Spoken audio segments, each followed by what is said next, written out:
Ẹ káàbọ̀ sí orí ìkànnì yìí, ọmọ Yorùbá ni mí. Ẹ kú ọjọ́ mẹ́ta o, ṣùgbọ́n ẹ ní bínú sí wa náà ni. Lọ́dún yìí oríṣi ohun mèremère òun ni a ní fún yín ní ọdún tuntun tí a wà yìí. Ó yẹ kí n kí yín o, a kú ọdún o, ọdún ayàbò fún gbogbo wa pátápátá.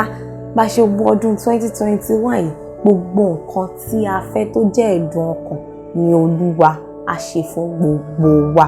Ní ọdún yìí a máa sọ nípa bí wọ́n ṣe dá oríṣiríṣi ilẹ̀ ní ìlú Nàìjíríà sílẹ̀, eléyìí tí wọ́n pè ní state.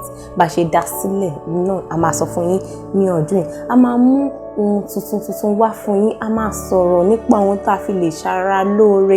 A máa sọ̀rọ̀ nípa ohun tí ó lè jẹ́ kí a gbọ́n sí, ká ní òye àti mọ̀ sí.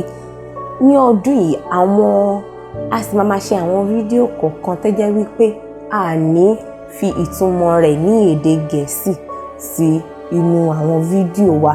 Ẹ máa bá mi gbà bẹ́ẹ̀ náà ní Yorùbá òun ni èdè wa.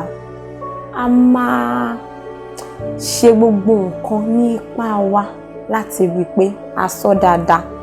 Èdè Gẹ̀ẹ́sì díẹ̀díẹ̀ náà a sì máa fèsì torí pé gbogbo wa òun là ń kọ́ èdè sí lójoojúmọ́. Kò sẹ́ni tó mọ̀ tán. Mo dẹ̀ fẹ́ kí ẹ fi èdè nú pẹ̀lú mi ní ọdún yìí kí ẹ sì máa bá mi ká lọ. Ẹ dáríjì gbogbo bí tẹ́ ti gbọ́ èdè òyìnbó lọ́pọ̀lọpọ̀ pàápàá. Ẹ ṣé o.